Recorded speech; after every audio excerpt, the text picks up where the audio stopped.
It is therefore a pleasure to welcome onto the show Matt, Mike, and Noel. Hi, Craig. Evening, guys. How you doing? Well, not bad. Really well, thank you. How's things? Yeah, Really very well, thank you. Yeah, really good. Top of the championship. So yeah, us cherries, as you can imagine, are absolutely buzzing. So, what I firstly wanted to do was get you guys to give an overview of what fair game is all about and its aims within football, and a little bit of introduction from each of you as well. Yeah, I'll kick off. Yeah, so like fair game is on a mission to make football better. We want to be in a situation where every fan can feel proud to put on the shirt of their club, proud in everything it stands for. And that really comes down to looking at making sure clubs are there for the long term and they care about their supporters. They care about the fans and what football really stands for. And, you know, there are far too many instances, as you know, Craig, and most football fans will, that of examples of clubs going wrong. I was going to use a whole load of expletives then, and I managed to hold myself back. But like the Bury, the Macclesfields, what's happened with Derby, you see all of this sort of stuff. And this is clubs basically be running on an unsustainable financial footing. They're gambling, and it's just proving a complete detriment to the game. You know, we need to be in a situation where clubs are there for the long term and they care about long-term sustainability. It might not be the most exciting thing, but it's saying, you know, if your owner goes, what's left? You know, you need to be in a situation where you're going to be there for forevermore. And obviously, in my situation, I'll own up, Craig. I'm not a cherry. I am an AFC Wimbledon fan. Excellent. Obviously, you know, my history and my background of all of that is, you know, I know a lot about all the pain that you can go through when things go tits up. And I've been there. I bought the T-shirt, and I'll tell you, as a protest club, there are plenty of T-shirts that went with that. So I've got probably a wardrobe full of T-shirts. But that's what we're about. We're about really making sure football is there for the long term. And where we're a bit different is that we have brought together clubs that believe in that. So we're not supporters. We are led by clubs. And there are 31 clubs now in the English pyramid that back fair game and what we stand for. And that is a really significant number. And you know, we've looked at those big questions and we've pulled together the experts in football. You know, we've got 40 odd now that are really helping us, and we've got people working really hard to try and push that. And that's a lot what Matt and Mike have been helping as well. So, you know, I helped rope them in, and they probably secretly go to bed cursing my name every day. But, you know, we're basically out to try and make the world of football a better place. And that's our lofty goal. But I believe, you know, we're on a path to do it. Excellent stuff. Do give us a little bit of an introduction about what your roles are within fair game. Sure. Can I start us off then? Yeah, go on, Matt. Yeah. So my job is media manager. So looking for opportunities to get new clubs, get close to work together, a lot of connections. So, for example, tomorrow I'm meeting the Bristol Rover media crew in the Papa John's Trophy on a Wednesday night in Exeter against Bristol Rovers. And looking to get more traction, more momentum, and more clubs involved, but also to make that kind of feeling of a community where, you know, we're all supporting each other and we're all moving in the same direction. Mike, what about yourself? Yeah, I'm Mike. My role is as director of advocacy, and that means that I get the absolute delight and pleasure of working with politicians non-stop. Which is, but I have to say, I think this is a really, really crucial time. As you know about the Crouch report is about to be published. We don't know exactly when, but it's imminent, basically. And the interim report that she already published, or the interim letter, basically echoed a huge amount of what we've been saying at Fair Game and what the Fair Game clubs have been saying. So that gives us an opportunity, because in the past it's all been, here's a report identifying the problems, but nothing's ever done about it. This time there seems to be some appetite among MPs, among Lords and others to actually do something about it. So my role is actually quite a fun one, because we want to try and kickstart the whole thing into action. Enough of words. let's actually do something. And in particular, getting an independent regulator that's got real teeth, because at the moment the Premier League regulates itself. It gets all the money, it does what it wants with it. And we have to really make sure that the whole game is taken into consideration, and that's what we aim to do. So just as importantly, I'm a Grimsby Town fan. So I've actually seen Bournemouth at Wembley many years ago, 98. Yes, yeah, but remember it. And finally, Noel. Yeah, so I'm the chief executive of Fair Game. It was, the Fair Game was born out of a Don's Trust meeting I'll say many years ago. It's not. It just feels like many years. It was back in January. We were doing a strategic review, and we looked at we have one of our missions is to look at how we can reach out and do things better for football in the wider community beyond the immediate surroundings of Wimbledon. And I went and asked lots of people, and they just said, right, you've got to look at the governance of football in the UK.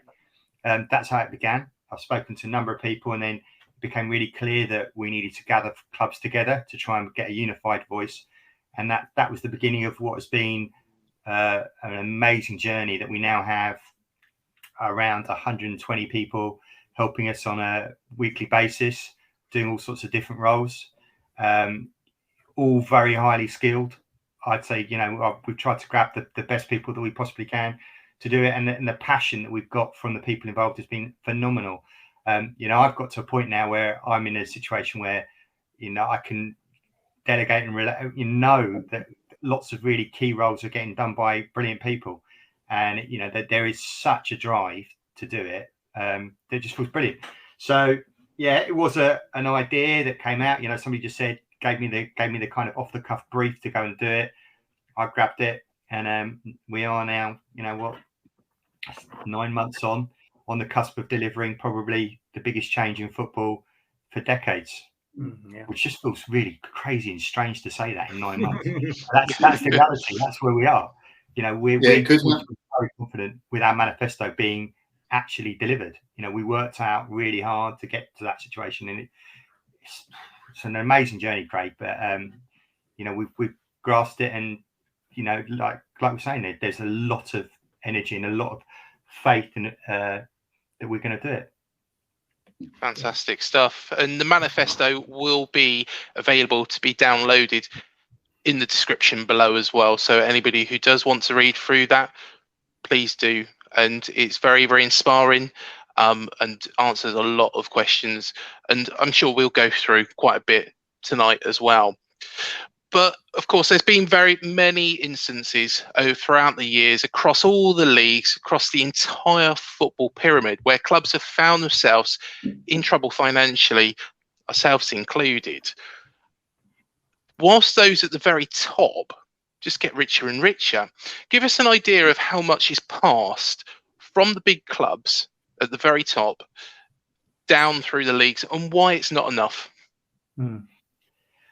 It's an interesting one. The Premier League is kind of not really paying much attention, total lip service to what happens lower down the pyramids and stuff like that. Now, I know Bournemouth are a recipient of and have been of parachute payments, but just to give you a sense of the wealth that the Premier League and the parachute payments, that they're small beer compared to what the clubs get who actually are in the Premier League in some sense. We're talking 30% of what a Premier League club gets. But one parachute payment, which is around £55 million, is more than the Premier League give to all the clubs of League One, all the clubs of League Two, all the clubs of the National League, all the clubs of National League North, all the clubs of National League South, all the clubs in the Women's Super League and the Women's Championship put together. So then let's just forget the rest of all the other pyramids. So you could throw in Northern Premier and everything else. But those 144 clubs get less from the Premier League than one club gets in 1 year in a parachute payment. And there are in fact 9 different parachute payments paid every year. So it just gives you a sense of the inequity that goes on. If that was to be redistributed in the way that we're proposing, for a club like myself at AFC Wimbledon, it would be an uplift of around £6 million a year, which would be transformational to a club like AFC Wimbledon. But for a club like Grimsby, now in the National League, you'd be talking around 2 million, 3 million extra, which would be hugely different, a massive amount for that sort of clubs. It might seem peanuts at the top end, but at the bottom end, when a club can go bust because they have debts of £100,000 or whatever, you were just talking a massive difference and change. And what we want to do with that money is actually put that into ring fence it to make sure most of it goes towards revenue and infrastructure and community programs.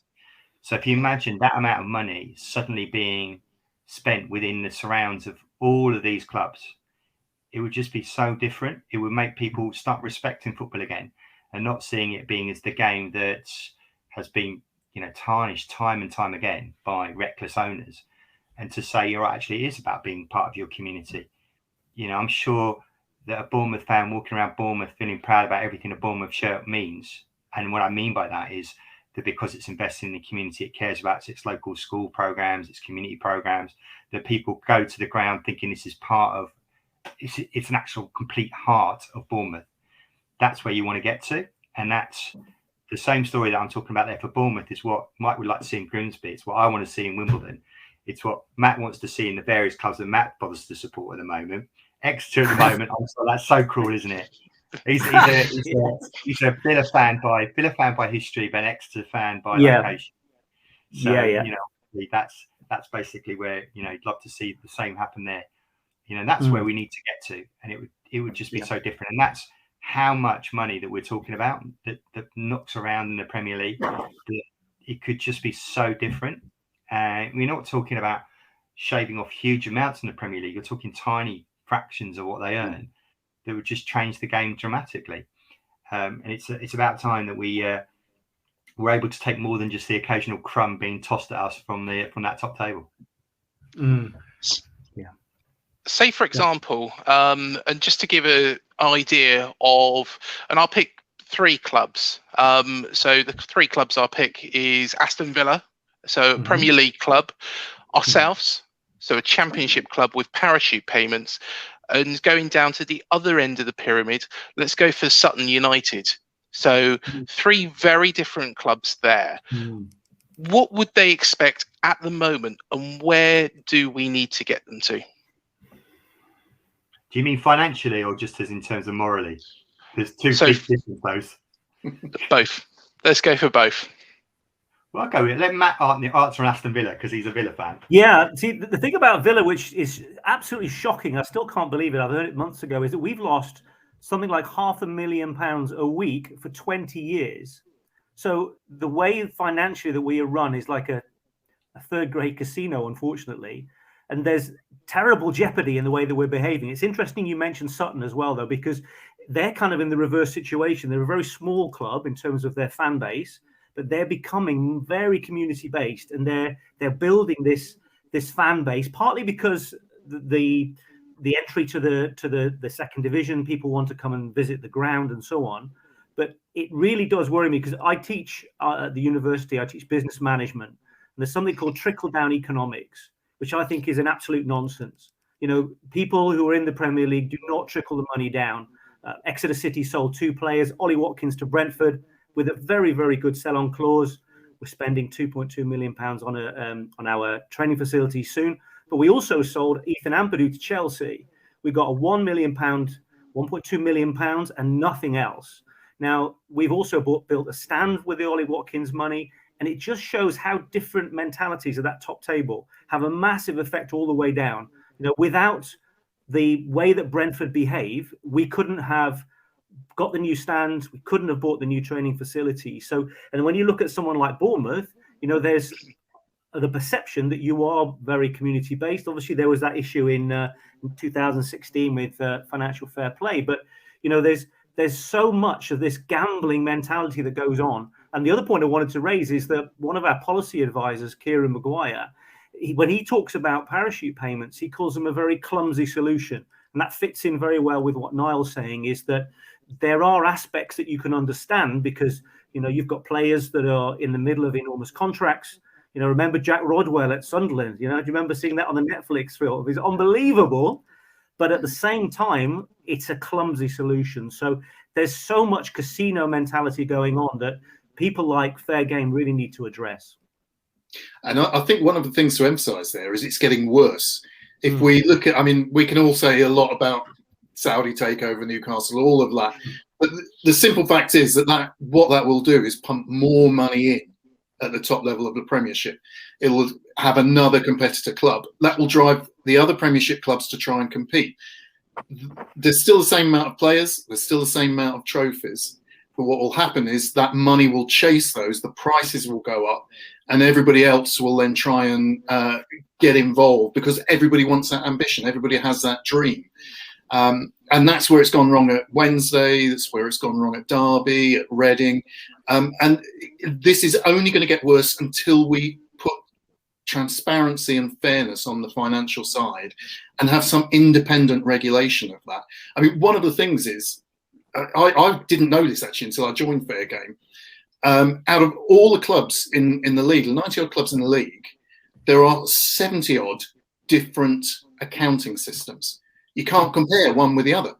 So the transparency is just gone. You can't, it makes it really, really hard. So I think having just a common set of rules, proper financial transparency, making them run like businesses will probably benefit clubs like Bournemouth, I think. Probably even benefit clubs like Villa because they won't have to run at $500,000 loss every year anymore. They won't be allowed to. So, I think that's, it'll make it better for all bar the top few who've got, bottomless pockets, a bit like Hermione Granger's bag, and just pull another wad of cash out. One of the quotes I love from one of our clubs is Cambridge United and Ian Maker, where he says there's only two types of businesses that run budget for a loss, and that's startups and football clubs. And he describes Cambridge United as a 137-year-old startup, and that's kind of just says it all. We need to, you can't be having clubs being like startups. You've got to be a bit of financial sense here, because the club, if the owners stop bailing out Villa every year, they'd be bust tomorrow.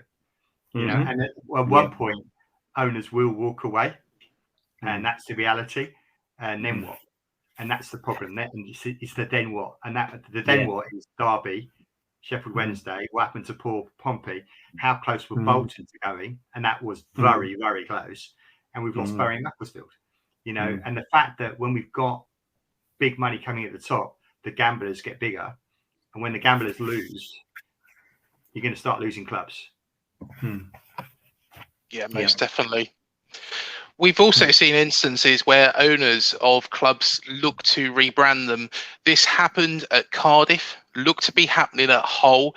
And then, of course, we have the Wimbledon situation where a whole club was relocated away from its fan base. How can fair game stop this from happening? What do we need to do to stop that? God. Do I need to not talk about Wimbledon for several years? It's a long time. Obviously this is one really close to my heart. You need to enshrine what we call the crown jewels. There need to be things where they can't be changed. A lot of people talk about the golden share, and we call them the crown jewels at Fair Game. And the crown jewels are the name of the club, the colour the club plays in, your nickname. Equally very important and very close to an AFC Wimbledon fan's heart is the location of where that club comes from. Those things, in our belief, should not be allowed to be changed without the approval of 75% of the fans. And that, to me, is what is absolutely important, to have that level of security, because it's about the traditions and the heritage of your club. It's like Cardiff playing in the Bluebirds playing in red. Hull being the whole Tigers without ever talking about with the whole fans. My club being, ripped away from its heart and moved to a completely different town, for which I can't even mention. It's one of the Wimbledon things you can't even mention the name of that town. It's a bit like Voldemort in Harry Potter, to give another scenario. We need to protect that, because that's what fans want. If Bournemouth was suddenly said, all right, sorry, Bournemouth, we've thought about it long and hard, and we thought, actually, there's no club in Deal in Kent. We thought we'd move there. That's about 60 miles away. And, why don't we play in purple and call ourselves, something completely different? That's basically where you're at, because owners have the ability to be able to do whatever they want. really. I mean, there's a few bits on that. There's a few ways of delaying tactics about moving clubs from locations, but they're nowhere near good enough. And the longest you can delay it is, I think, is 6 months, and that's only if your club has got a particular order from the local council overseeing it. But 6 months, no protest, then your club's gone, and that's what can happen now. We need to protect that. It's just ridiculous. Cardiff playing in red when they're the Bluebirds. Or a club called Wimbledon playing 60 miles north in a town with roundabouts. Yeah, I'd agree with that. But and to add to Niall's, sorry, Matt, you go ahead. Yeah, I was going to say, to add to the crown jewels as well, of course, the crest. I mean, you got an interesting crest at Bournemouth, Craig. It's an unusual one. But I worked in Thai football. I worked in Thai football for a number of years, and there was a lot of movement because you buy a license and you could change the whole location of a club. So a club that's very close to Leicester City is now in the north of Thailand. It was just outside Bangkok. But that's because Thai football is so very young. But we've got the history here. And so there was less of a problem in Thailand, partly because it was very powerful politicians that were doing it.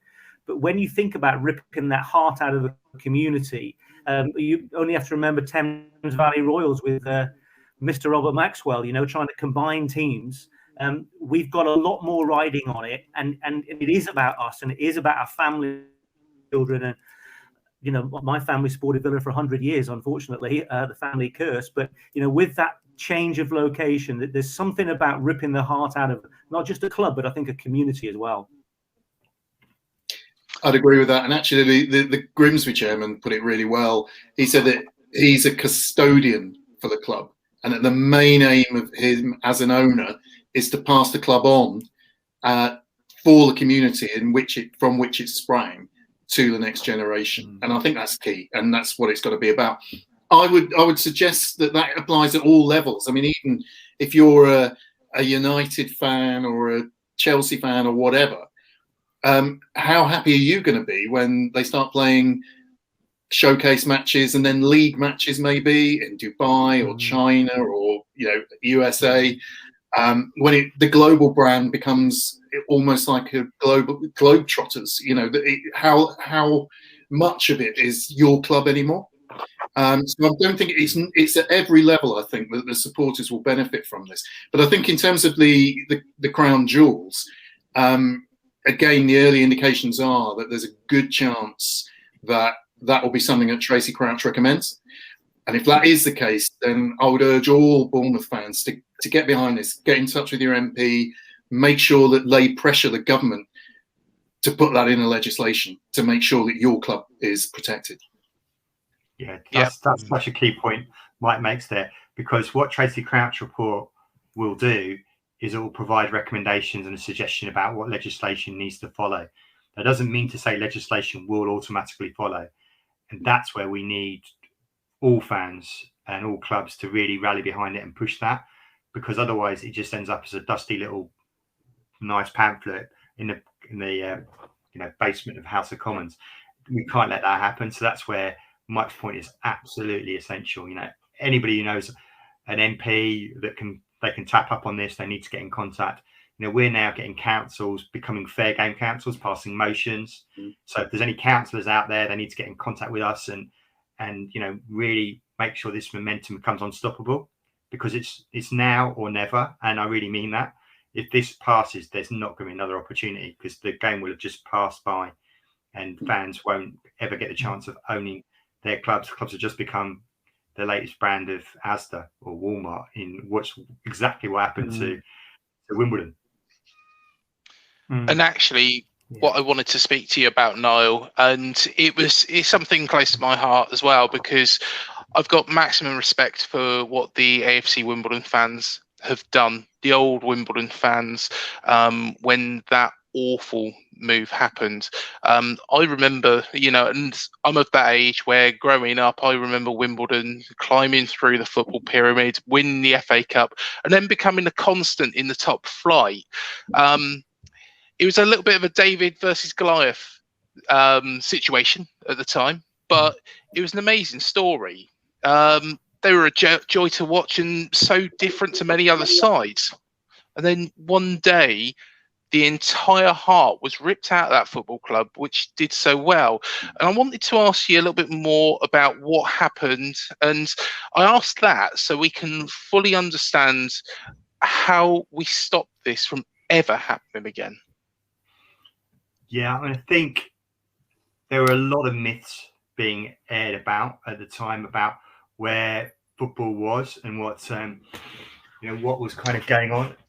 I was an active fan at the time. I wrote an alternative match day program that outside the official one, 3-1. So we were talking a lot about the kind of issues. The owners at the time were talking about we were losing hand over foot, like, I don't know, £1 million a week or something silly like that. The club did need to reshape, but we didn't look at moving back. So we were at Selhurst Park at the time, and there were options there, and the owners weren't interested. They were paying. They were doing all sorts of lip service. We actually had polls done that showed that the Wimbledon community wanted us back. The local borough wanted us back, and we went to several residents' meetings. There was one residents' meeting where Charles Coppell, who was the chair at the time, addressed that meeting and tried to address that meeting. And we were recording of it, and there was a number of factual inaccuracies in that meeting. He kept on saying that nobody really wants a club, Wimbledon, back in Wimbledon, and we don't want you back, and imagine how disruptive it will be. It was basically bad-mouthing football and what football stood for, because he wanted Wimbledon to move. And the big reason why he wanted Wimbledon to move, and the property developers that were involved in it, and this is the horrible point that really shows where business shouldn't be allowed to have a complete, football isn't a business. Because what you have is these things called enabling grants. So if you wanted to build a big out-of-town shopping centre, you couldn't do so unless there was an asset, a community asset also went with it. And the owners of that, Peter Winkleman, promised that the local council that they would have a new stadium there that would enable enabling grants for other stadium, for other supermarkets and stuff like that. So Walmart paid for the move because there was a big Asda supermarket and loads of other supermarkets that were built there, and they were allowed to do that only because they did a deal with Peter Winkleman to have a football stadium put there as well. And the football stadium they had to find a football club to legitimize it. So they were basically looking around to nick a football club so they could build a huge out-of-town shopping centre. It didn't matter whether it was Wimbledon, and I know they approached Luton, and I think they approached Northampton and other clubs, but we had the stupid owners who thought this would be a great idea. So they just lifted our club, and it was purely a business matter. It was not about the fans. It was never about the fans. It was never about whether the club was viable or not, because once the deal went through, it didn't really matter whether there was a club even playing in that stadium, long term. So that wasn't the important bit. The important bit was the supermarket. And that's the sad matter of it. When you start taking the fan and the community away from a football club, then it just becomes business. And it just becomes your heritage and your traditions mean nothing. And this is what we need to stop. And this is the big lesson of an AFC Wimbledon fan, is that, you need to have that guarantee that your badge, that your kit, that your club colours, that your club name and where you play are protected forevermore. And that's the way that really motivates me about fair game, because it's not just about that, but it's also about the financial sustainability. You should never get to a situation where a club spends more on its players than it earns. You need to have that protection to make sure that that's never gambled away, that you never gamble away your heritage and tradition, because that's exactly what happened to Wimbledon. And that's the big risk. And it does mean that you have to start looking to live within your means, because the moment when you don't, and you might be chasing a dream, if it goes wrong, then you end up being moved, in our case, 60 miles north, just to, for that, I wouldn't even say survive, because we didn't survive, we died. But like all Macclesfield die or Bury die, and that's the reality. you know, you tumble down the leagues and you become like Sunderland, who are like should really be a Premier League club, and they've been in the same league as AFC Wimbledon for 4 or 5 years now. You know, or Pompey, or you know, all these quite big clubs that gambled and lost. And you know, you just got to move away from that culture. And you know, one thing we do at Fair Game is we're big champions of the sustainability index, which is our kind of solution to the problems of football, which means that you give that TV revenue is allocated according to how well you run as a club. You know, I can guarantee that probably when the disastrous move happened, that we probably would have got zip for that, but that would have been a way of showing to the football world that we needed to sharpen up our act, and we needed to start living within our means to make sure we still had a club. And it didn't happen. So we need to get to a situation where it does happen. You have that financial security and you have that ability to be sustainable. I mean, for me, you know, the way that Wimbledon have risen again is this time round, it's all about our community. It's all about investing in our local area. It's all about driving those revenue streams that mean that we're going to be there for the long term. Now we've just moved back to Plough Lane. It's a £32 million new stadium. We've still got a tiny bit of loans to pay off, but it's not too bad. But we already realise, and I sit on the board of the Dons Trust who own AFC Wimbledon, that the ground's too small for us. You know, it's a brand new spanking new stadium, and yet we effectively sell out every single game already, even some of those games that we thought would be the smaller tier games. And the reason you'll see some empty seats is just because of returns or the away fans not selling their allocation, but it's a sellout every single time. And that's because we have put community first.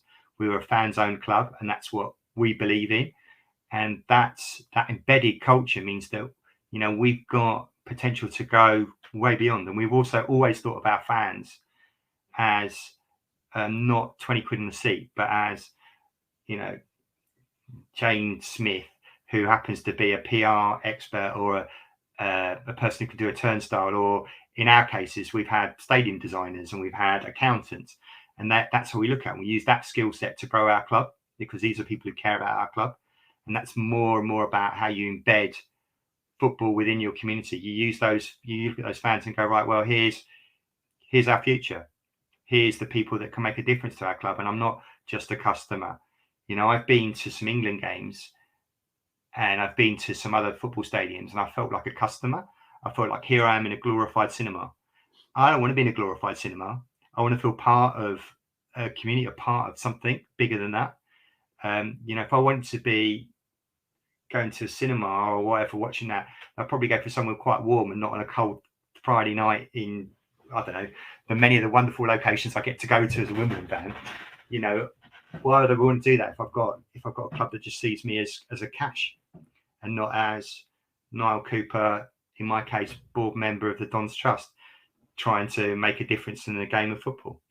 You know, I want to feel part of it, and I think that we've all got an opportunity to feel part of it. Of course, you can go there as a mere spectator, but you should always have the opportunity to be felt like you're respected and you're properly engaged with, and you know, that you're valued as a person who believes in the community that your club is part of. And that's where I think football needs to go to. And it's certainly the massive lesson that we learned at Wimbledon, and we learned it the hard way, and lots of other clubs have learned it the hard way.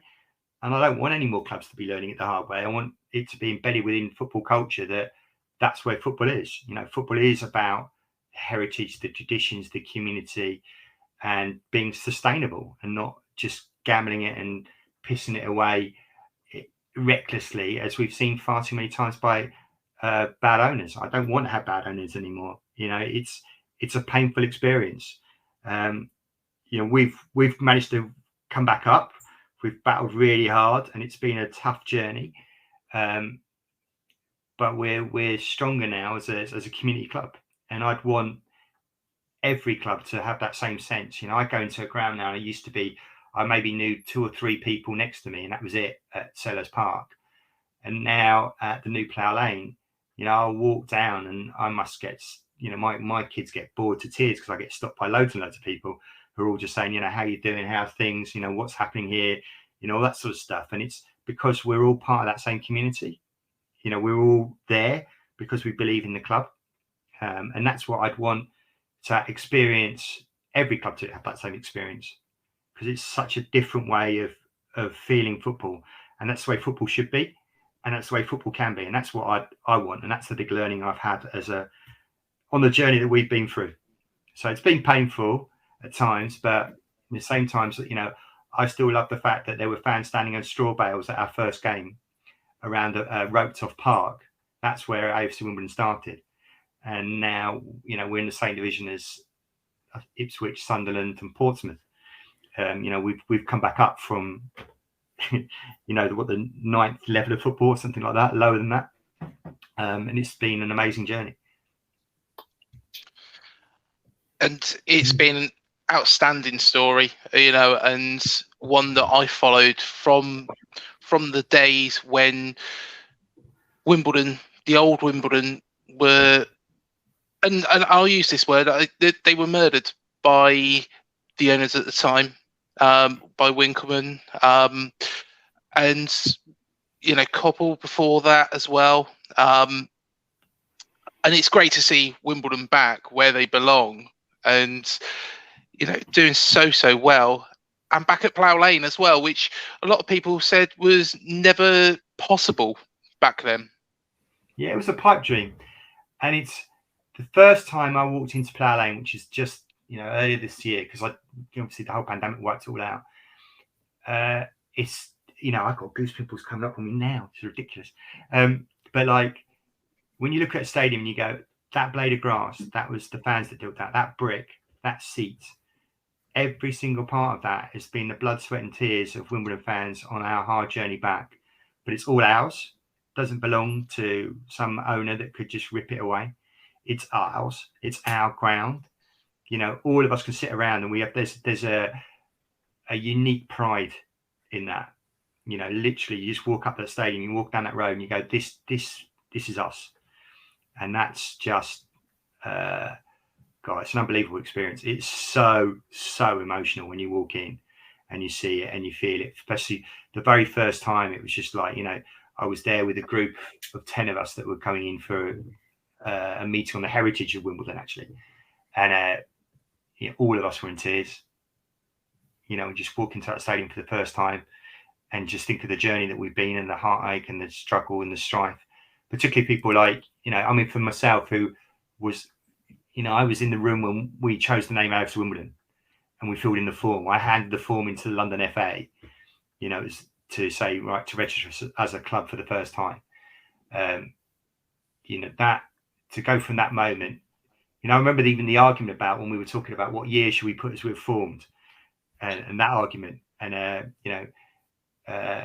it was Chris Stewart who said 1889, just said it straight away. That's when so we're just saying we're a continuation. We're not a new club. We're a continuation, and that was another. There's loads of little moments like that. I should go, Matt. This is where I should go, and I've got 2 books that I've written on it. Go for it. Tell us. Available from all good bookstores. Yeah, all good bookstores. There's that one. There we go. And there's that one. Like we did a rehearsal. One of them's now sold out. You can buy this one here. It goes for 104 quid. £104, that one. Wow. No, I definitely want to read those, because I remember the story very, very well. And to be honest, you could liken, okay, we weren't moved, but we had financial difficulties. There was the Winter Gardens situation where people were putting money into pots, and it was an outstanding effort by our fans to keep the club going. It was something that I had Steve Fletcher on the show a little while back, an absolute AFCB legend. He was the man, sorry, Mike, who scored that goal against Grimsby, which did keep us up. But at that point, he was there, and he said that was the point when he thought, this is my club. This is who I am. This is who I belong to. And it was because of the efforts of the fans and the pulling together, and the fact that we, without that effort and without the efforts of Jeff Mostyn back in 2008, we wouldn't exist. And it's scary. It's scary when you think of what we've done since. Moving actually on to, unfortunately, two clubs that don't exist anymore, and that's they have been mentioned, which is Bury. I know that there has been a little bit of a resurgence. The Bury fans have started a new club, haven't they? But there was a situation with Steve Dale buying them. There was the Macclesfield situation where they went out of business. And of course, you did mention earlier on as well, Bolton Wanderers, a club that 5 years ago, before, had been in the top flight, with fantastic players, a staple of their community, a club that was ingrained in English football heritage, almost disappeared as well from existence. How do we prevent these mistakes from happening when appointing new owners? What do the EFL and the Premier League do?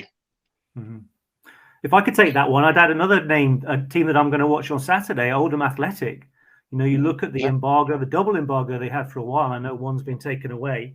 But I think this is where we come back to Tracy Crouch, where she can really be the engine for change. And we really hope that that there's not lobbyists trying to sort of water down what she's trying to do. I mean, the first reaction after the franchise fiasco was people talking about 50+1 as they've got in Germany. And you've probably seen in Germany, there was a really interesting quote today from Uli Hoeneß from Bayern. And they asked him why they only charge 100, and I think it was €5 for a season ticket. And he said, fans are not cows. We're not here to milk them. I could sell the tickets for €500, but I don't want to milk the fans. That's not what they're there for. And you look at that model, but it doesn't seem practical in the UK, especially when you look at the Premier League. But we really think that Tracy Crouch can drive this. She's given every indication that she's going to be brave and she's going to be kind of strident in what she says.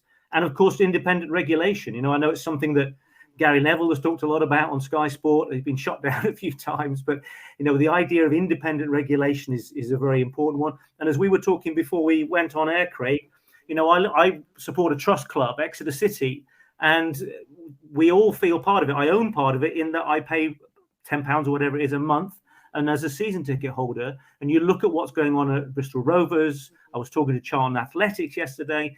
That trust mentality, if you like, and trust running, even if it's not a complete trust club like Exeter City, we feel that there's hope that the community can drive it rather than being driven out. And Exeter City, the year that Michael Jackson was the director at Exeter City, we went bust. All the money was stolen. Similar story to Niall, and the players were being paid from the fruit machines. They were opening the fruit machines at the end of a Saturday. All of the ticket sales went in the boot of the car for two men who then were in prison, and Exeter were out of the league. So there's that tenuousness if we don't have the focal point of Tracy Crouch and the drive of every fan that's out there, because we are so powerful as a group. I think that's really, really important. Without the fans, the clubs are nothing, and they exploit that. I saw one bit of research that said that you're far more likely to change your lifetime partner than you are to change your football club. And that sort of loyalty is then exploited. Like I said, they use them as cash cows because they know we've nowhere else to go. We can't just pick up another club and say, they're a bit cheaper and they're playing better football, I'll go over there. It doesn't work like that. But I think to answer your question in terms of what can be done, if there is fairer financial distribution, then you get less of encouragement for the gambling. If at the same time, you've got regulation on the finances so that the clubs have to show they're well run, they can't be run at a loss or do anything that puts the club at risk, then again, you blot out a whole nother level of potential irregularity. But the key of it has got to be that independent regulator, and it's got to have teeth. The FA is well, it's not capable of doing it anymore, is it? It's a Prem that's in control, and they have no incentive to it. And even Tracy Crouch has acknowledged that it would be great if the FA were able to regulate this properly, but that's a long way away. And those are her words, not ours. So that's where fair game was formed, because we don't think anyone else is properly representing that. That's not to say that we want to be the regulators or anything. It's not us. We're just coming up with ideas because, as Niall said, we've got all these experts that are unanimous in their view about what needs to be done. And this is our opportunity to do it. And making sure that the fit and proper person test is actually implemented properly. I mean, I won't mention a specific club because I think we all know who we're talking about. But you do think sometimes, what on earth would someone have to do to fail the fit and proper person test when you see what the people that they've let, no, not just any one club, but loads of clubs. I mean, they pay lip service to it. So that's got to be done by someone independently. And that way, clubs like Bournemouth and others, you can be sure that you're competing fairly because, you know, the bigger clubs aren't, you know, outspending you. They're not getting some joke owner who's going to come in and put you in debt and then leave and crash you. And that before anyone takes over Bournemouth or any other club, somebody's had a good look at them on strict rules and said, hang on, you're a bit dodgy, we're not having you there. And it couldn't phase out. Nothing's going to be perfect. There will be people, you know, there will be financial problems, there will be bad owners, but nothing like the scale. And it will be picked up much quicker before the clubs go bust. And that's the key thing for me. You know, just prevention is better than cure. Definitely. And of course, with the Bury situation, if I'm right in thinking, Steve Dale had never really been to Bury before he bought that club. And it got driven into the ground. Again, it's a club that, you know, was an institution in English football. It was a club that had always been in the Football League. And then just one day, it wasn't there. We saw all the scarves outside Gig Lane and the outpouring and fans praying that something could be done. We saw the countdowns on Sky Sports along with Bolton Wanderers, which, you know, I didn't like at the time because I thought, you know, it was them publicly making a thing about a club which, you know, had so much heritage in the game. But it was incredibly sad to see the demise of them. They tried to do, of course, what Wimbledon have done. And, of course, Bury there has been some sort of reforming since. What is going on there? Are they going to continue with the AFC Bury name, or is it a case that the old Bury are going to take over, or what is going to happen on that front? It's sad to watch, I have to say, Craig, because there's all this kind of internecine fighting between the two groups, and the only losers are both groups. You know, there's so much friction between those two clubs. By the way, there was a really good documentary, I think it was by Michael Calvin, called Hours. If you ever get a chance to see that, that was interviewing the Bury fans, and it was really, really moving. But it's so sad to see, Craig, because you just see those two Bury clubs doing the opposite of what Niles described earlier, of finding a path and pursuing it. Instead, it's almost like if they're suing and counter-suing each other, and in the meantime, both groups and communities are losing. Well, hopefully, fingers crossed, they'll sort it out and manage to get a club from Bury all united back into the Football League at some point. Just bringing it onto ourselves as well, we nearly saw ourselves drop out the league under embargoes. I mentioned Winter Gardens as well. Financial difficulties. There was lots of sacrifices that was being made at the time by the club chairman, Jeff Mostyn. And I remember, and it's a very good documentary, -17, where Gerald Krasner was sat right at the front desk, and he was telling Jeff Mostyn, if you shake your head, we'll start liquidating the club. If you nod, that means that you're putting in a huge chunk of money.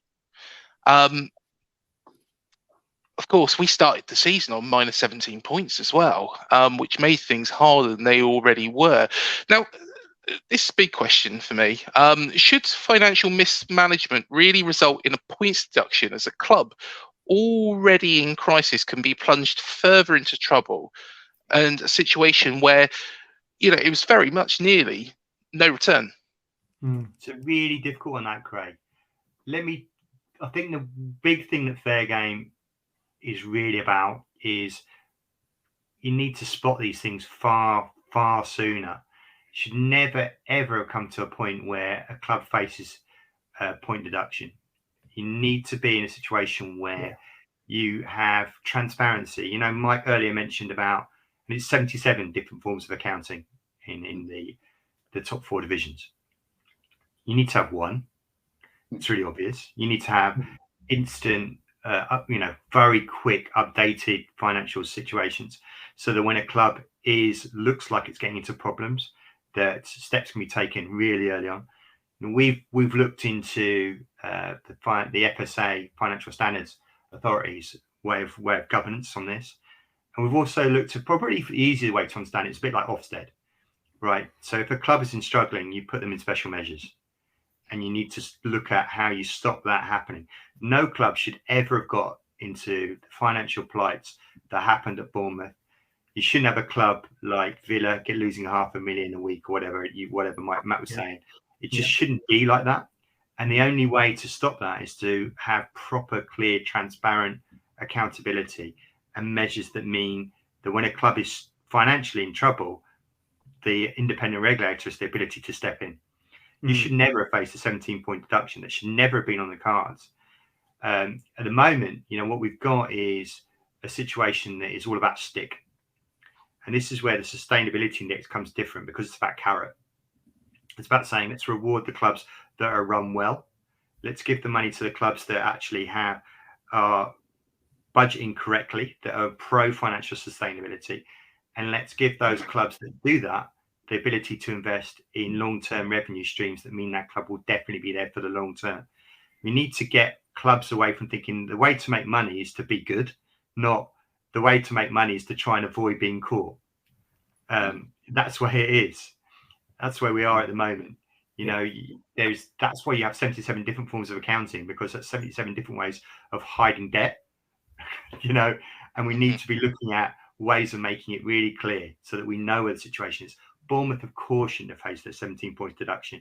We talk to Luton fans who say that they get 36 points or something ridiculous. 30, 30, whatever it was. So they say the same stuff.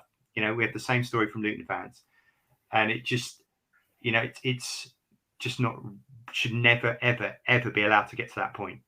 We need the people who've committed the crime, in effect, the people who've financially wrecked the club, are usually long gone by then, and it's the supporters again who get the fag end of it. Like I say, it's just about, as Niall says, it's about not allowing that situation to arise in the first place, to protect the fans.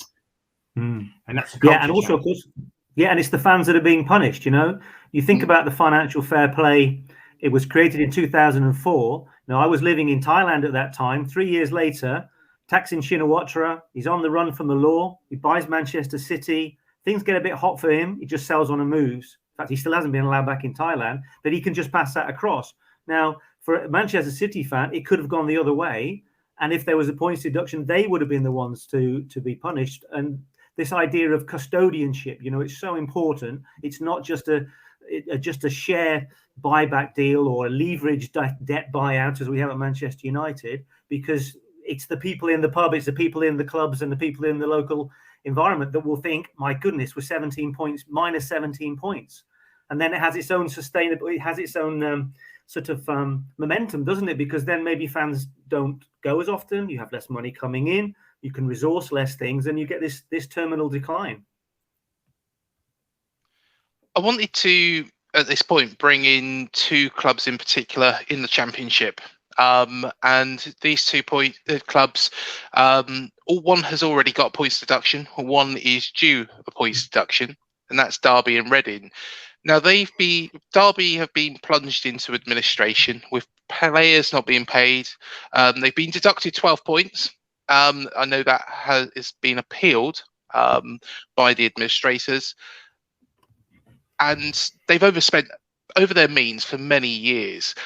Reading have been hit via financial fair play. Again, they've been spending well over their means, but they do have an owner which will bankroll a club with that impending points deduction as looking like a little bit of a mere penalty for them. So both have been hit with those embargoes, but they're still able to sign players for whatever reason. Now, how similar and different are those situations, and should points deductions be given? And how do we regulate those two clubs, for example? Because I think they're two very different situations.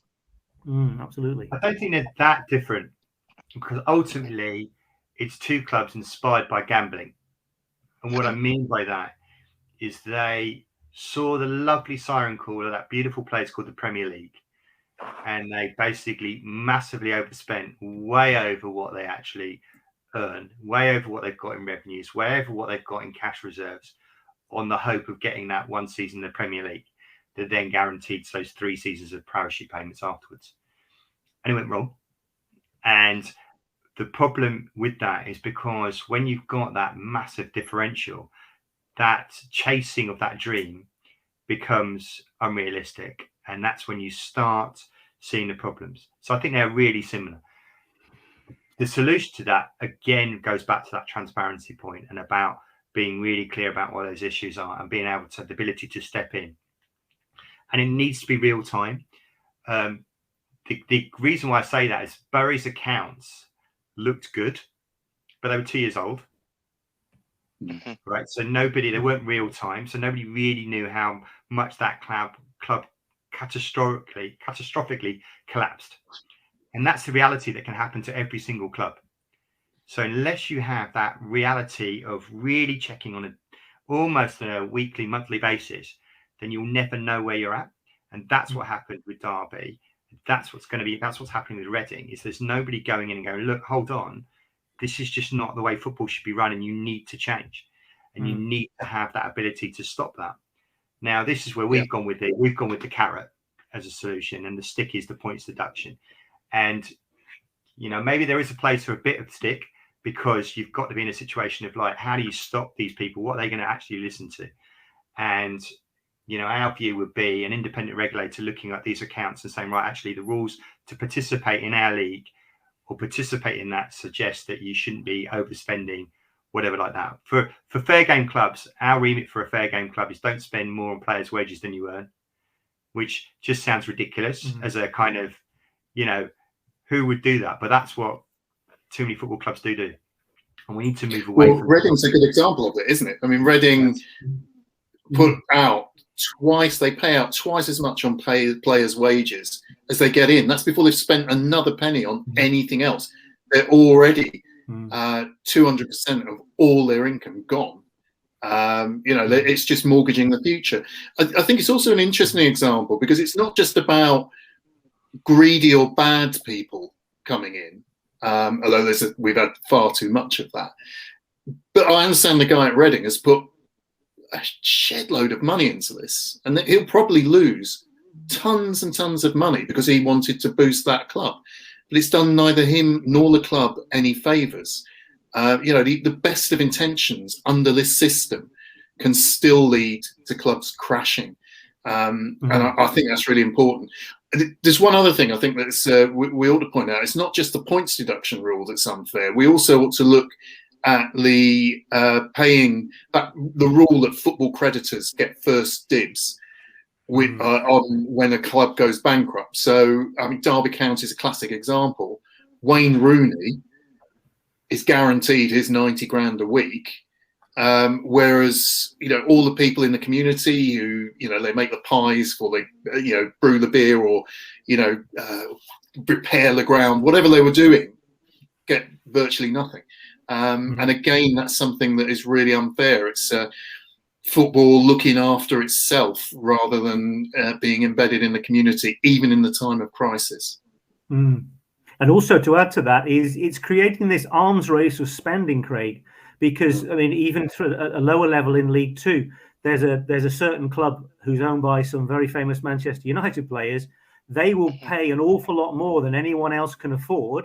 And what that means is it takes certain purchases out of the market for clubs like Exeter, who don't have the funds, And if you look at especially Reading, I was amazed that they pay 211% of their income, and it was an improvement. That was 2020. That was an improvement on previously.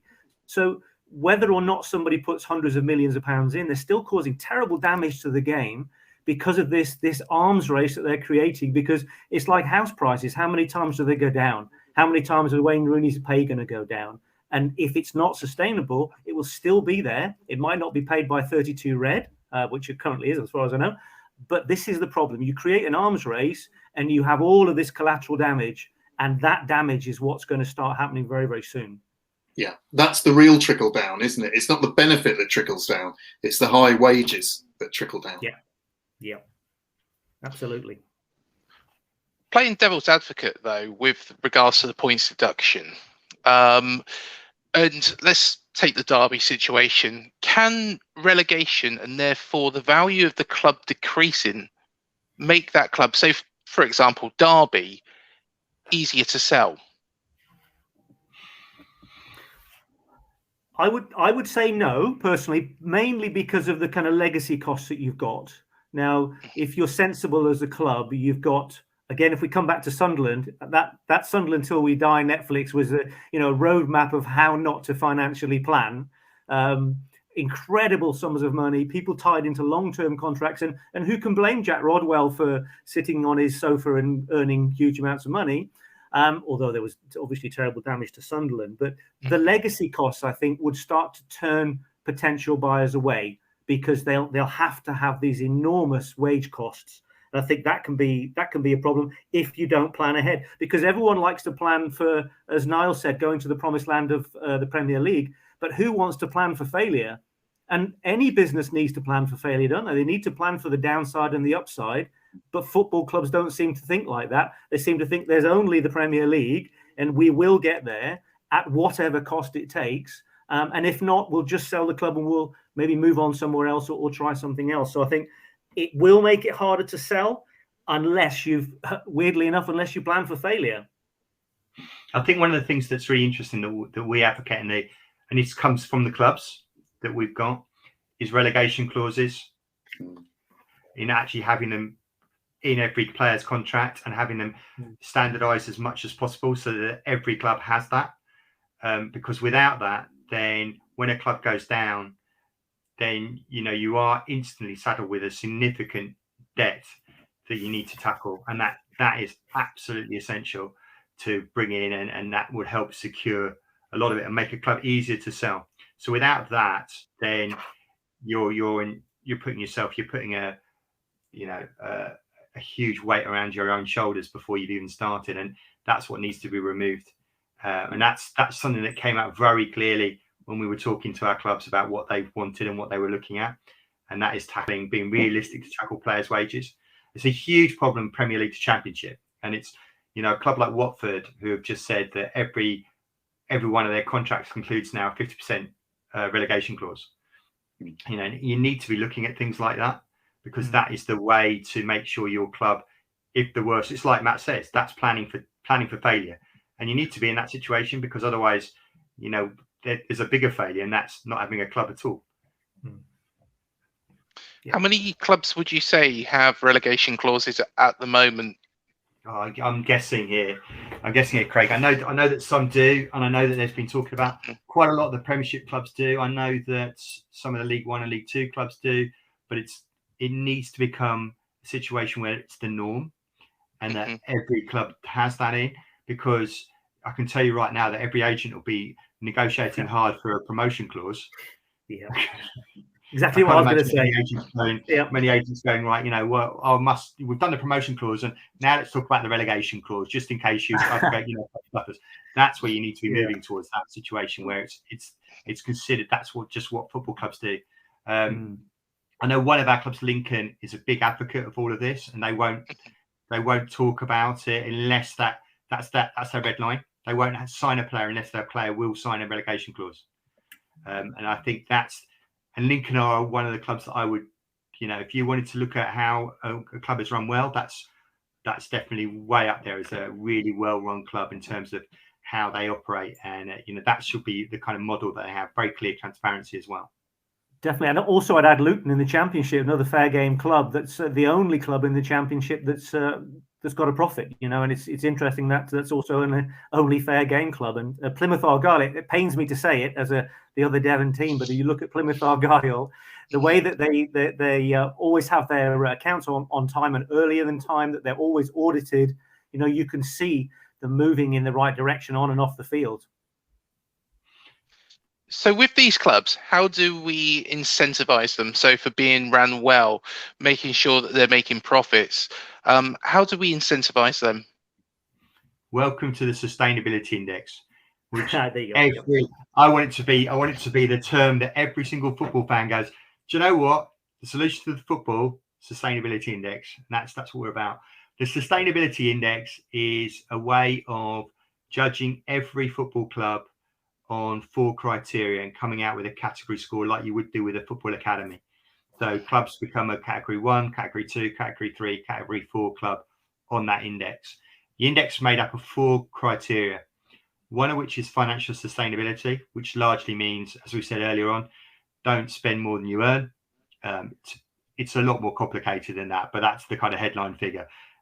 Again, our wonderful manifesto explains it all, Craig. So, get people reading that. It's done by loads of people with far more letters after their name than I've got. And they're a bunch of people. And I've loved being in their meetings, watching them with their spreadsheets, being deliriously happy at moving things around and analysing all the statistics. They're absolutely brilliant.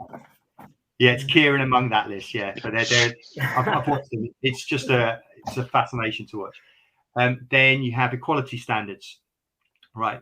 The reality on that is, a football club to survive needs to think about that it isn't just white men that are in our society. There are a whole load of other people. And we need to start thinking about embedding that. That's a way to financial sustainability. You start caring about the other people, the other half, and all these other people that could come in and get involved and engage in the game. And also, morally, we've got to make a stance as well. So that's an obvious one. Fan engagement and community engagement. That's the third one, which is like, fans matter. It is a fans game. AFC Wimbledon is a fans club Wimbledon.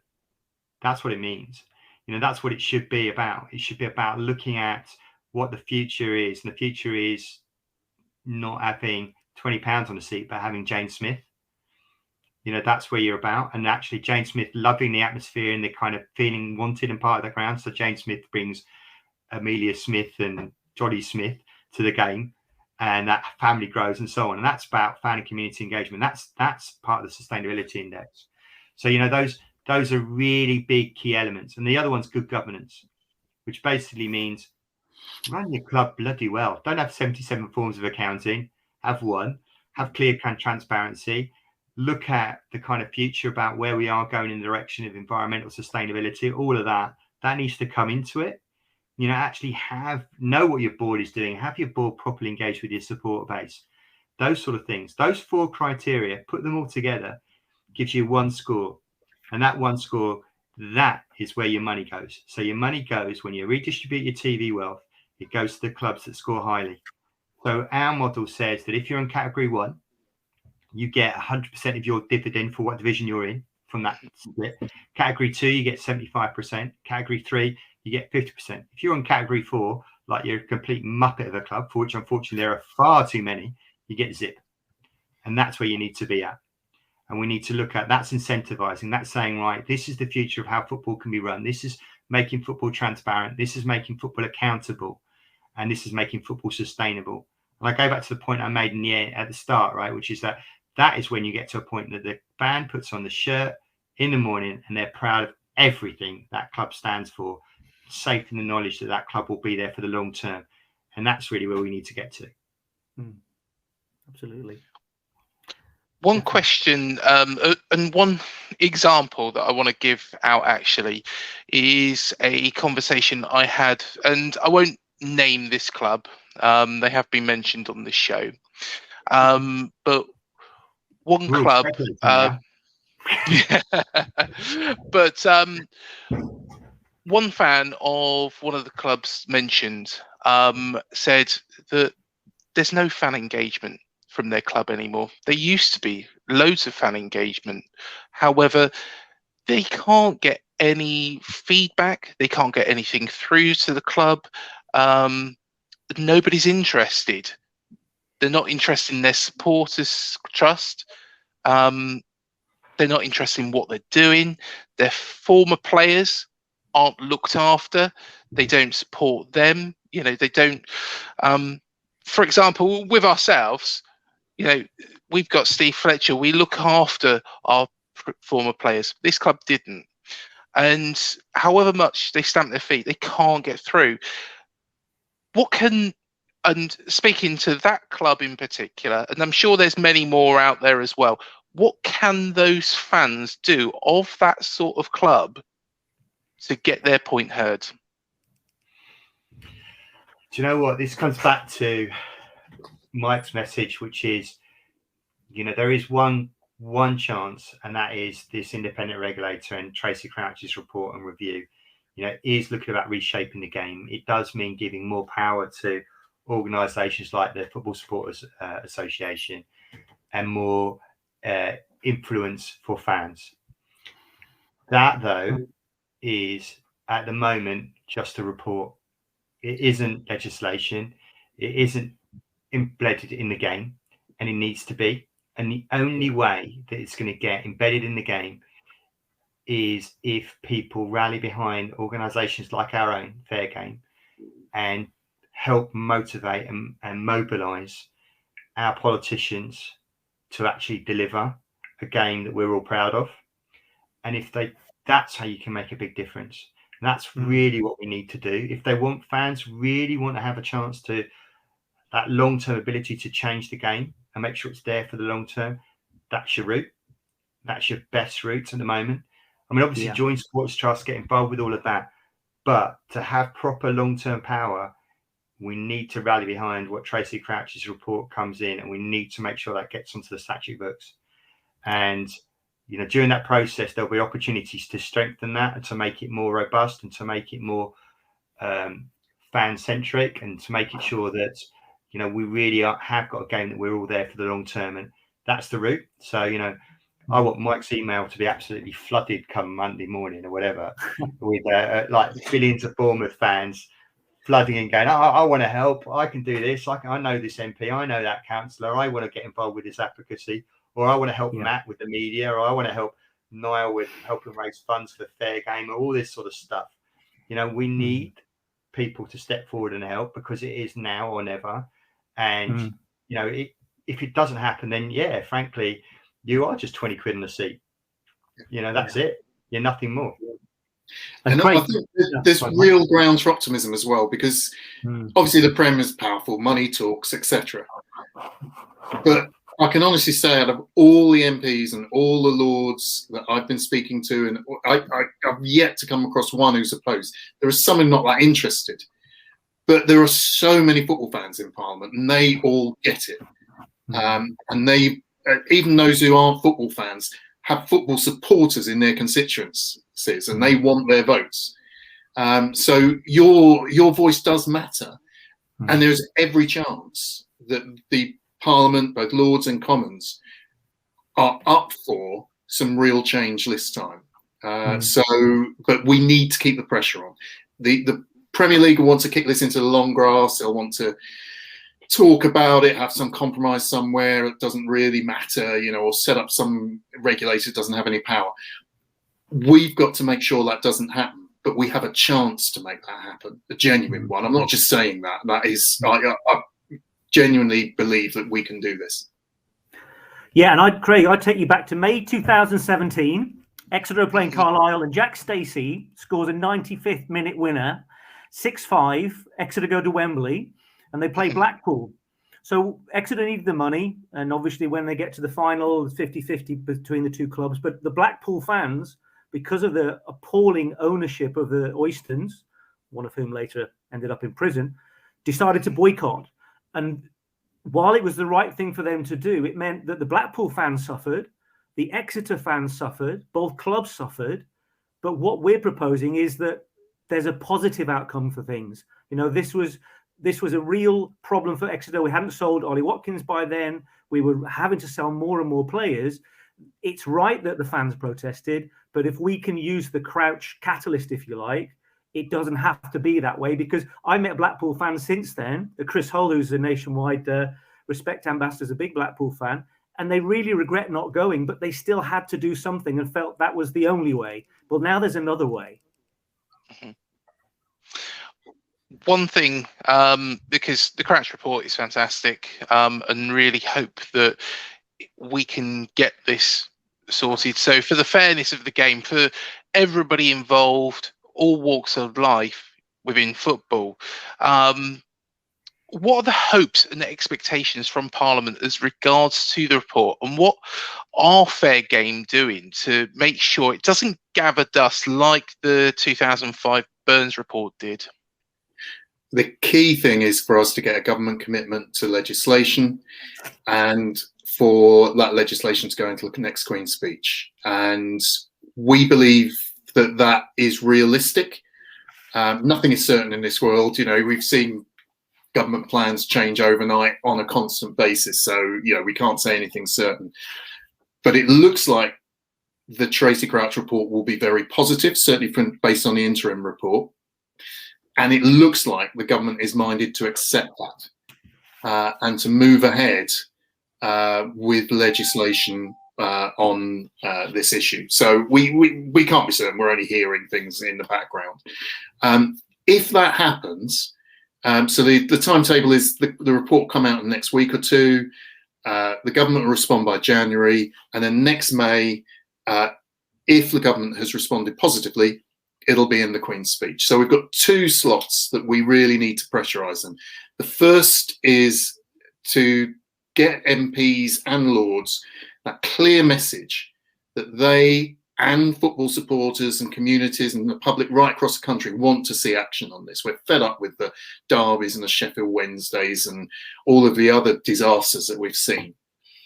And the second thing then is for us to work with those MPs. And this is where Fair Game is different, because we're representing that wider community in a way that other community of clubs, in a way that the Premiership, for example, don't. That we can work with them to make the legislation work for the majority of clubs in this country, and importantly, to work for all of the communities and all of the fans in the country. And we've got the expertise to do that. So we've been working to build up networks of MPs, networks of Lords.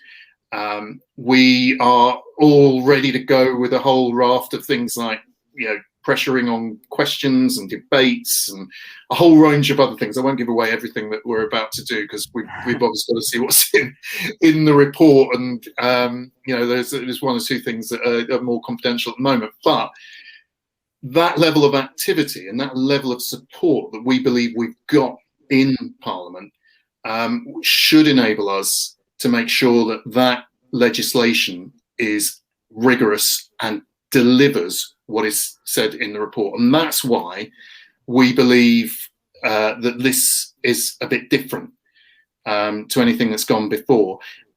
And just on one indication of, you know, we say about, well, will the government do it really? Are they that bothered? The one thing I would say is they selected Tracy Crouch for that inquiry after the European Super League. Now, there was never any doubt that Tracy Crouch was going to deliver a good, constructive report along these lines, and that she would do it. She's respected, and we knew she would do it fairly. If the government wanted to bury it, she's not the person they would have appointed. So that gives me some hope that at least initially that was the intention. As long as we can keep that as their intention, and Parliament certainly is on course for that, then I think I'm actually optimistic. I mean, I'm an optimist by nature. You have to be, being a Grimsby fan, but it's, you know, on this one, I think we have every chance. But money will talk. The Premiership will be going, look, this is a global brand. We've got all this money. Everybody in the world looks in at the success story in Britain. Don't ruin it with bureaucracy and so on. So there will be that powerful message going through. So we cannot take it for granted. We have to be active. And that's why Fair Game was formed. And that's why we're making those links right across all parties. And I think it's really important on this. This isn't a Conservative or Labour thing. This is, we've got former Deputy Prime Minister, we've got former party leaders, we've got former cabinet ministers, that level of people, all of whom are, batting for us. That's quite a powerful set of people. Definitely. And I'll just add to Mike's point about batting for us. Of course, we've got our ambassadors. We've got John Scales, we've got Dion Dublin, we've got Brian Dean, Adrian Goldberg, and plenty of others that are coming on. So we've got all of these different angles that cover it. And the other thing I would say personally is that, we all need to respectfully and repeatedly say to our MPs that if they don't do anything, we'll never forget, and we may never forgive. We need to all be doing that. We all have an opportunity to do that in the right way, to say, this is our club and you have a responsibility to help us save it. We'll be producing a pledge card to get MPs to pledge to support the basic notions of the Crouch Report and Fair Games principles. It's a simple pledge to sign, and it's a simple ask for supporters for their MP. They can let the fans know where they stand. Excellent stuff. And all the details about that will also be in the description as well. And like I say, I do direct you to the manifesto. You brought up quite an interesting point, and something that many football fans across the globe were angry about last season, and that was the European Super League, when 12 clubs broke away purely out of greed, but also because they were already poorly managed in some cases, mostly abroad, but they broke away. How many clubs would that have affected? European Super League, every single one. Yeah. What it does is it kills the pyramid. Yeah. It kills the idea of what is football about. Football is about being able to live the dream, AFC Wimbledon, we've done it twice. One of our songs is 2 times out of non-league is one of the songs that we sing. Sing it, Noel. What? Sing it. There's a lot of swear words. There's a lot of swear words. a lot of references to when we thought about that particular decision that took us 60 miles away. So there's a lot of twice out of non-league, and then there's lots of swear words. But basically, that dream wouldn't exist for anyone, because it's like, where are you going to go? You're not going to get to the top because we're just closing the door. We're shutting that trap door and saying, right, screw the rest of you. That's not what the football pyramid should be about. It's total naivety from 6 very rich people not caring about what football in the UK is about. That's what it is. It's all about greed. They're seeing football as a business. It's not, as Mike and Matt have said, custodianship. It's not about your history or your heritage or traditions of football. Absolutely none of that's relevant. And it's interesting to know that Big Six didn't include what we'd have West Ham a third at the moment, Leicester or whatever they are. They'd be, screw them, because they're not rich enough. It's not about even who finishes top 6. It's about rich blokes wanting to get richer and stop anybody else ever having that dream. And that goes against everything that a football fan could dream about. I still get cross about how devalued the FA Cup is nowadays. As a club that won it,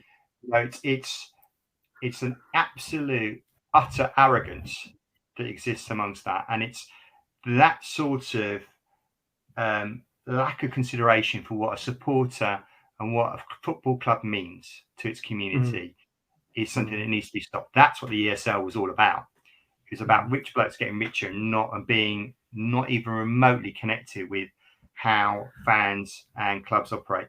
And that in itself is something that every football fan should worry about, because that mentality of not actually thinking about what football fans are about is something to be really scared of. One of our clubs, who I won't mention, went to an EFL meeting, and they were having like private chats, as they all do. And one of the clubs there said to him, and it's all hymns, by the way, just to come on to another point, it's all hymns, said that, the problem with football is those fans. You have to deal with those fans. If we didn't have to deal with the fans, it'd be a lot easier. And that is the mentality that exists among some football clubs and some of the owners of football clubs.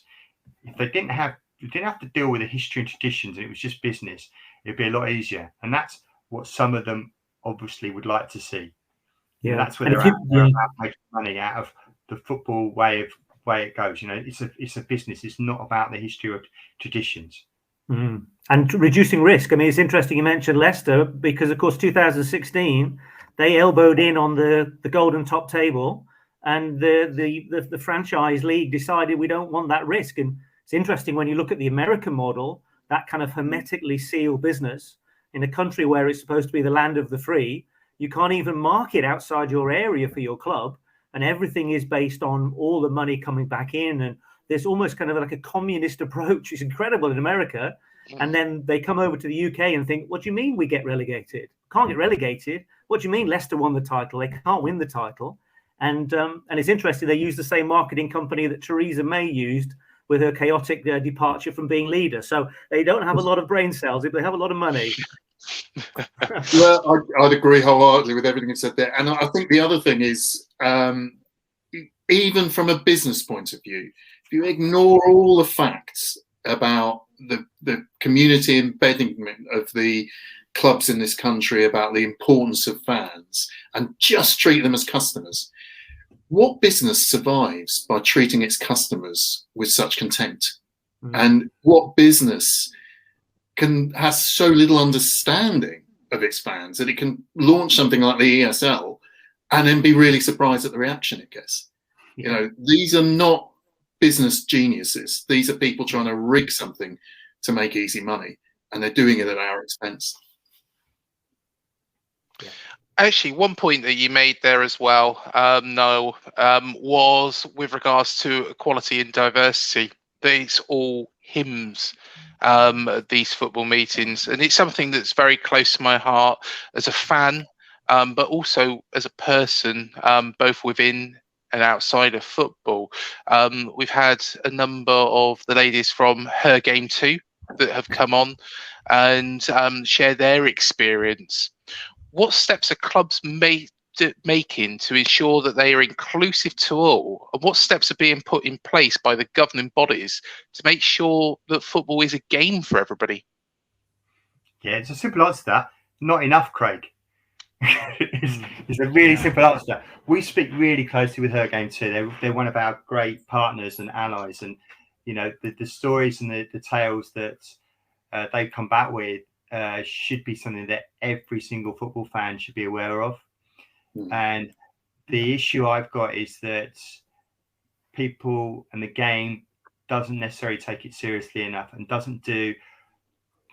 isn't proactive enough to try and educate their communities and engage within their areas on these really key issues. And it's the fact that you haven't got a single player that feels comfortable to come out as gay in any of the top divisions just is an indication of what is wrong with football. The fact that we still had instances of racism on our terraces, that people are booing the knee, and don't think about it, it's not booing the whole Black Lives Matter movement, it's booing the gesture of supporting solidarity for black players that's still going through this, that still suffer that racism.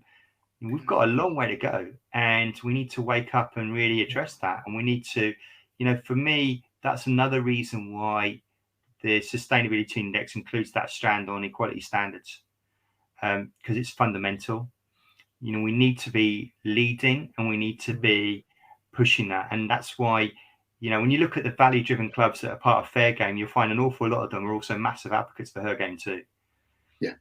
Those are the same sort of clubs. Yeah. We live and breathe in the same sort of world, and that's, I'd look at the Fair Game clubs and go, these are the clubs that should be what football's about. There's what we should be addressing.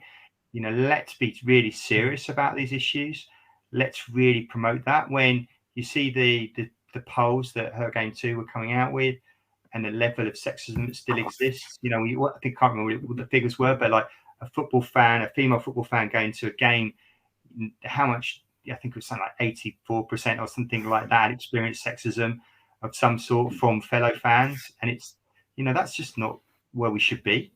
And we need to move on. You're alienating, making the game not a place that's welcoming for half your population straight away. And then think about all the other strands of your communities. For me, Wimbledon, Merton is 43% people of colour. And, we need to be reaching out to those communities, because at the moment, our fan base, you look around the terraces, it's not 43% of colour on our stands and in our seats. And we need to be making issues in that and addressing that. Something that I raise on our boards, because we're just missing out. We're not representative of our communities, and we need to be. And I think that's a really big fundamental issue, and it is quite key. In a really cruel, brutal way, marketing wise, how much are you missing out? You're just being foolish if you don't respect equality standards. You're just being utterly naive, and you're being totally ignorant just on the marketing financial side of it, let alone the obvious moral side of it. And there is an obvious moral side of it, which we all know. But anybody else who kind of goes, yeah, well, whatever, it's just, you're just living in the dark ages, and you're not actually being forward thinking, and you're not actually thinking about what benefits your club. And it's time to move on, and it's time to take that seriously, and it's time to incentivize clubs to really push that equality standards. I still think there's a long way to go with my club, and you can raise us as being one of these clubs that's supposed to be like a good example, but we've got a long way to go still. Yeah, I think if you're values driven, as we are at Fair Game, you tend to coalesce with similar groups of people, like Her Game 2. Quick plug, by the way, I have a book coming out called Her Game 2: A Manifesto for Change, October the 1st next year. All about books today. Yeah, it's all about books. The fact that we've got this kind of value-driven approach. I was talking to a guy that's now joined us called Zaki Dagliani at Charlton yesterday, and their EDI, they're just fantastic. It's amazing what they've done, not just for LGBTQ+, but for the whole community. It's fantastic how they've done it, that real front foot approach. We had a Her Game 2 weekend at Exeter City, the men on the Saturday, the women on the Sunday. And on the Sunday, we had 9 more fans than Chelsea's women in the Champions League against Dortmund. So this idea about being values driven, if you are, you magnetize good people. They come to you and you come to them, and then you have that kind of momentum that's hopefully is overwhelming for positive change. And hopefully, I'm sad to say I haven't got a book to promote.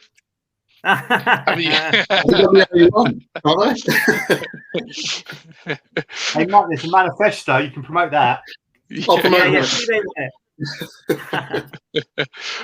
Hopefully, a lot more clubs will get involved with Her Game 2 as well, and I know that they've already done a fantastic job already.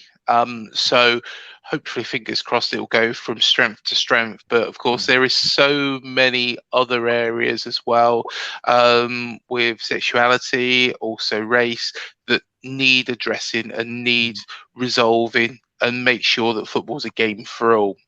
Yep. One thing as well, and this is really the last question, is how the EFL, so the Football League, and the Premier League being run separately, how do we change this? Because there is so much money in the Premier League.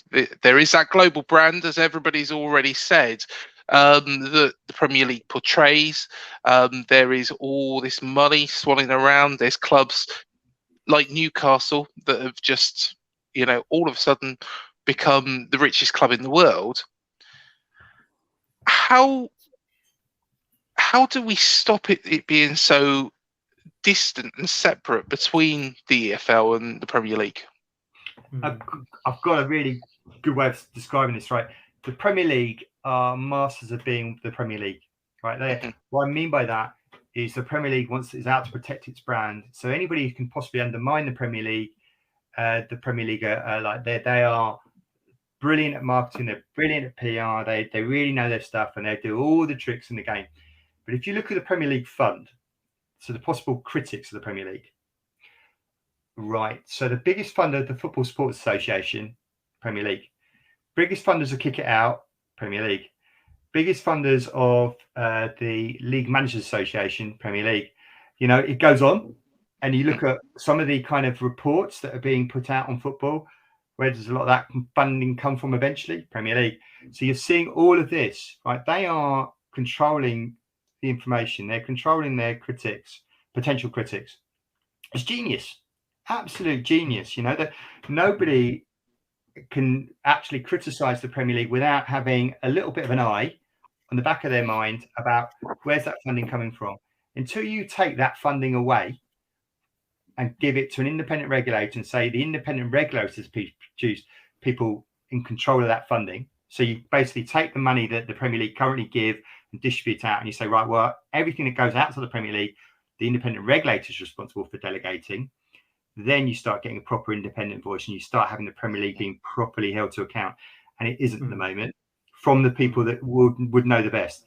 And you know, you can talk to them and they'll say, no, we're properly independent, but you know that the plug can be pulled. The example I give is it's kind of vaguely connected. Supporters Direct. In the days when Supporters Direct had an issue, there was, and they tweeted something stupid, right? It was stupid, and it was connected with my club, but it wasn't. You know, they basically said the Wimbledon story is better than the Bible. Was from the chief executive of the Supporters Direct. Wonderful quote, but obviously people have been after getting Supporters Direct losing their funding. So the Mail ran a massive story backed by a few other people, and lo and behold, they had their entire funding about to be cut because it was being controlled. And the consequence of that was that two of the most senior person Supporters Direct lost his job and had to fall on the sword, and they nearly folded. That's the power that money has when you've got that kind of one organization having that control, and we need to move away from that. So the Premier League has loads and loads of power. The amount of resource the EFL has to look at these issues is minuscule compared to the Premier League. It is a kind of a sad state of affairs, but you know, for us, not too bad. And I'd add to Nelson. Well, Fair Game has so many more experts at our disposal that are backing us than the EFL does. You know, we are got more minds to play on than the EFL, and that gives you a sense of the disparity. We're completely volunteer run at the moment. You know, that's where we are, and we've got all these people working, you know, good long hours to do stuff and to try and change football. That's where we are, and we're up against the Premier League who have multi-millions or whatever, are busy paying for anybody else who might want to criticise them and all the rest of it. I'll probably have to go and check to see if any of us lot have all got Premier League ties at some point after this. But you know, long distance. We got relegated in 2001, so you know, long time ago. Yeah.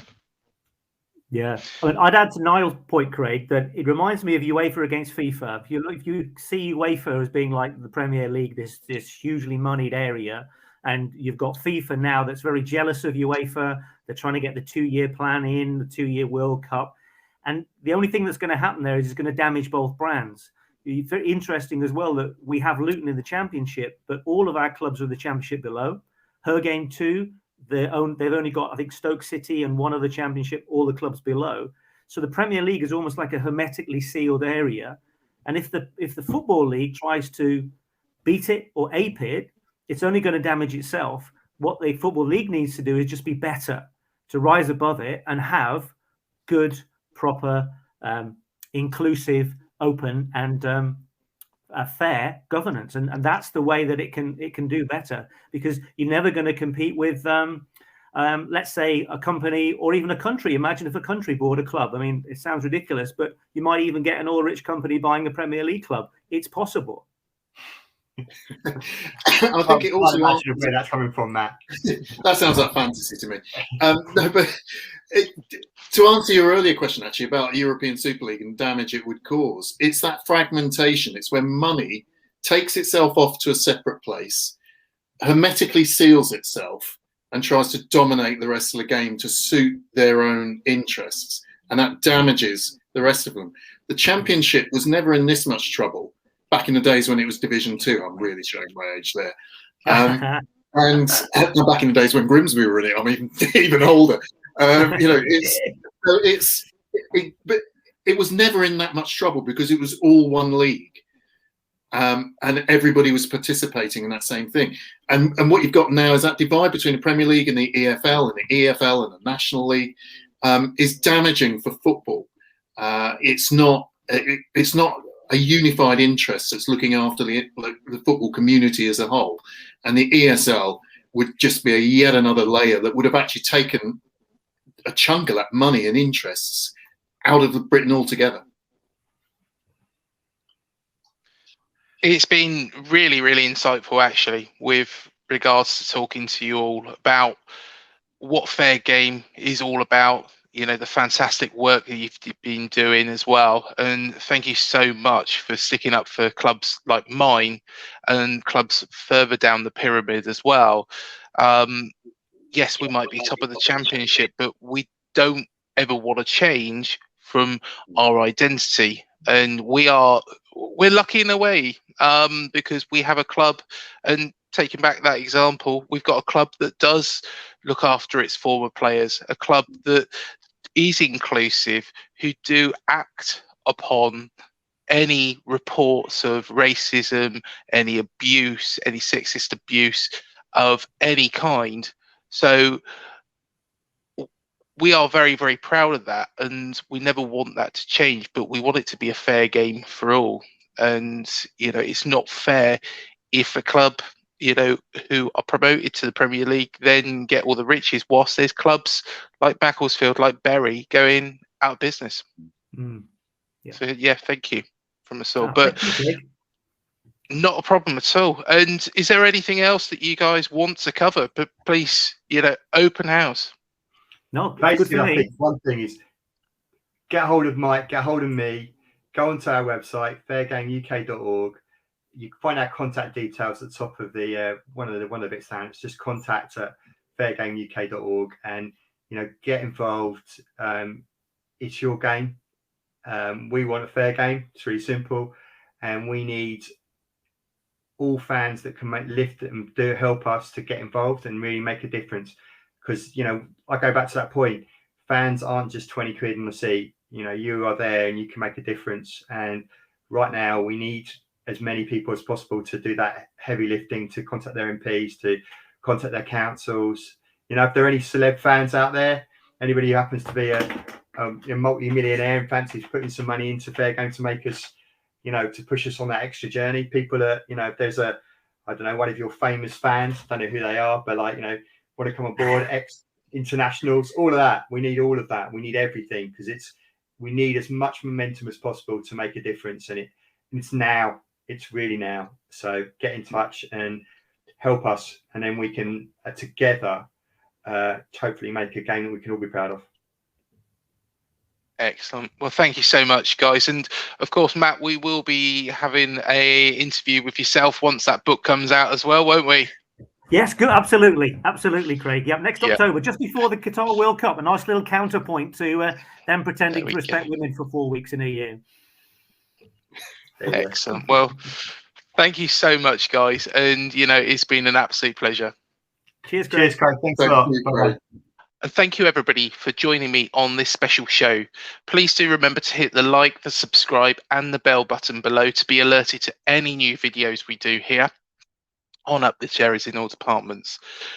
Please also do remember to watch our interviews with Steve Fletcher, Harry Redknapp, Luther Blizzett, Beth Powney, Andy Bernal, and many more as well.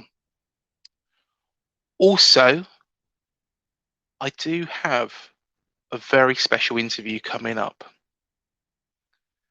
I'll leave that there, and will all be announced in due course. Please do remember to get involved with Fair Game as well. All the details are below in the description as well. But until the next video, up the cherries, and I'll see you then.